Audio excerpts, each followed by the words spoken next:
Sir, you. Whew. Everybody good? Get ready to questions. Start Yeah. right here on the left, James. You know that replacing quarterback from 2 years of the most experienced player in the country to whatever it's going to be less. What is that process with Dante and Austin specifically, and shifting from experience to less experience? Yeah, it's been really fun so far. It's been fresh. It's been, challenging at times in a good way.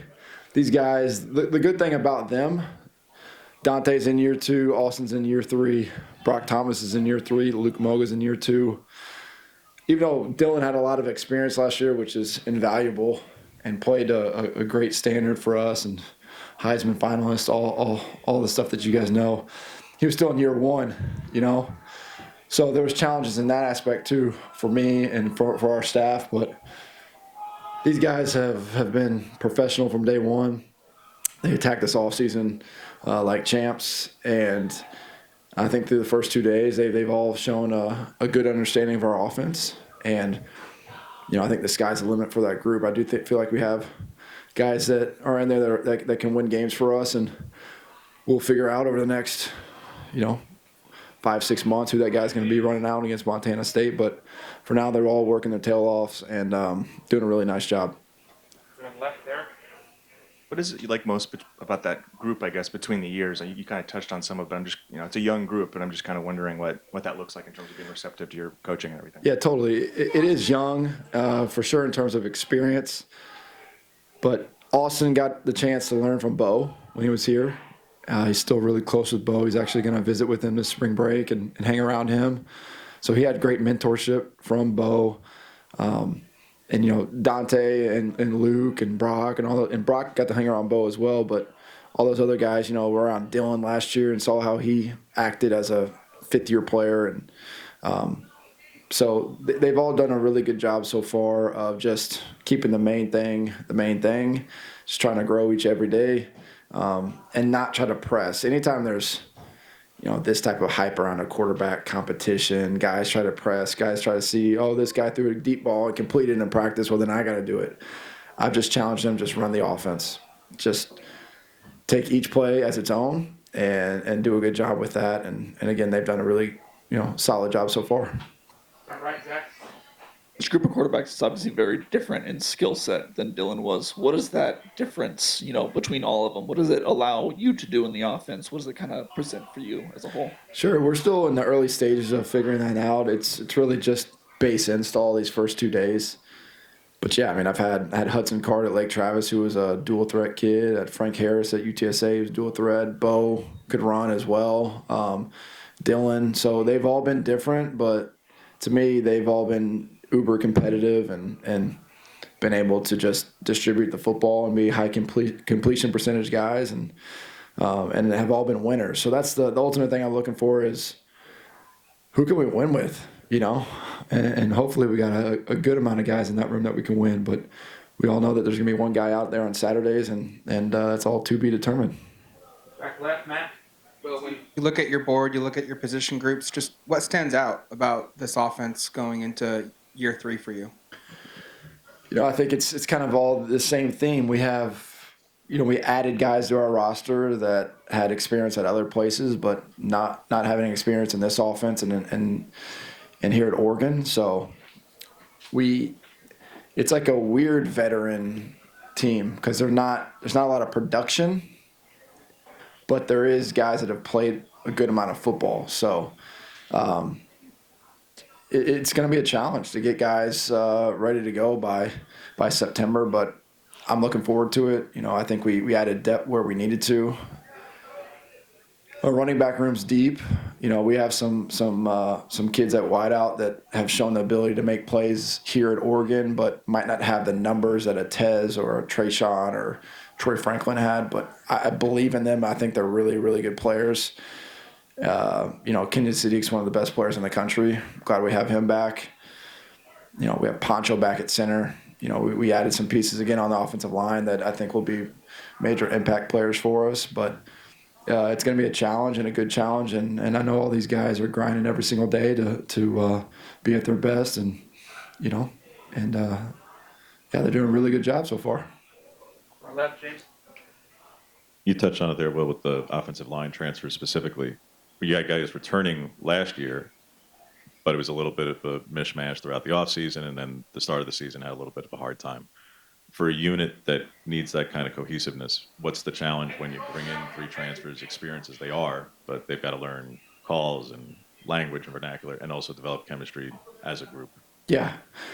That's why I believe we have the best offensive line coach in the country, Malik Terry, and what he's done every single year since he's been here has been phenomenal and highly productive up front with our units.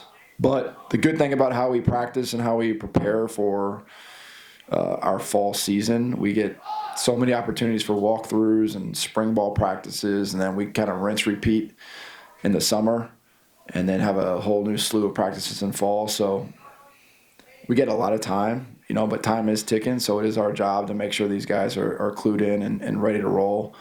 Our defense is, to me, we have the best defensive coordinator in the country that presents a lot of problems for us on a daily basis and challenges our rules. So it gives our kids a ton of different looks in a good way. We're not just playing base quarters every single snap. There's a lot of different looks for the offensive line, wideouts, quarterbacks, which does, again, it makes them develop at a higher speed of rate. So, that's what we're paid to do, is make sure these guys are ready to go by September. And, I believe we're going to get that done. Front right, Zach. And then we'll go right next to him. Makai Hughes was obviously a coveted guy coming out of the transfer portal. What did you see in him from his tape at Tulane that made you want to get him? And on top of that, how important was that relationship that he had with Naeem and getting him out here to Oregon? Yeah, we saw obviously lots of production in a league that I wasn't in, but at Conference USA kind of grew into the American. And, the Tulanes, the Memphises of the world are really strong programs. So coming from Tulane, he played against really good competition in that league. He has great contact balance, good vision, has the ability to catch the ball in the backfield. So he's carried the ball a lot in college, which is, again, that experience will, to me, give him definitely a benefit coming here. But that whole room's talented. I love where we're at with Noah. Jay Harris is coming along, Dink, Jade Lamar. Jordan Davison's doing some good stuff so far as a young guy. So it's a deep room. It's really competitive. Coach Samples does a phenomenal job, not just getting the players here, but developing them. And, I think to your point about Makai's relationship with Naeem, I think that's huge. Anytime you can have, siblings here together, you'd love to do it, especially if they're above the line players that can help us win a championship. So excited about Makai and what he can bring to this offense. Stay here on the front right. Dan mentioned on Thursday that a lot of young guys have stepped up, not only in terms of performance, but also leadership. Have you seen that? And maybe if you have, who have you seen that from? Yeah, I love, Pancho's finding his voice. He was an underclassman last year, but now to me, he's the anchor for us up front. And he's going on. He didn't necessarily start as a freshman, but he played a lot. So to me, he's almost like a 3-year starter for us. He's definitely one of our leaders. I keep challenging our quarterbacks to find their voice. We talked about being the conductor of the offense today and what that means and what I'm expecting out of them from a leadership standpoint. And we all know it takes time to develop leadership, and it starts with your actions. But, yeah, I believe we have the potential to have a lot of strong leaders on our team, and it's through this practice, through summer, through fall, and then through real games for them to really show. Yeah, I would say Pancho right now currently is doing a really good job up front and really establishing that culture for us. Two more here on the left, Eric. Well, you said a moment ago that Kenyon Sadiq is one of the best players in college football. Where's that confidence come from? What have you seen to feel that way? It comes from what he did last year, and that was obviously a really talented room with T. Ferg, with Kenyon, with Pat. So it's my job to make sure he's getting as many touches as we can every single game. He's put on, I believe, 15 pounds of muscle. He's nearing 250 and still looks the same speed. Has great hands. I think he's a better point of attack on the ball tight end than people might believe, just because he's so dang strong. And now he's got a great understanding of what we're doing offensively. So I think now he's really in the limelight. He is the upperclassman in that room. He's kind of the old head. Another guy, talk about leadership. Kenyon's somebody that I'm expecting to be one of those leaders on our team.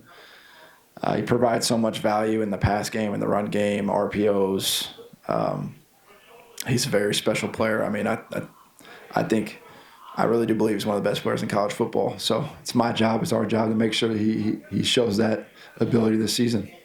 Last question, back left, Matt. You brought in Ross to coach receivers. What do you like about his qualities coming from Syracuse, and just what do you think his role is going to be with the offense, and kind of his impact he'll have on with you? Yeah, I love Ross. I love what, if you put on the Syracuse tape from last year, everybody sees all the production and the passing yards. Yeah, that's great. Love that. But when you watch his players specifically, the effort which they play without the ball, to me, was really impressive. Their selflessness as a group. I know wideouts are kind of different birds at times. They all want the ball, and I love it. I want them all to want the ball, but what are they doing without it? And you saw Ross's groups. They're extremely connected. Again, they played really hard without the football. They run with the ball really well. And then he's coached in the National Football League, was with the Patriots, was their wideout coach. He's developed and recruited at a high level. And I think he's just a great culture fit for us, and excited that he's on our team and what he's going to bring to Oregon football over the years to come. All right, thank you, Coach. Thanks, guys.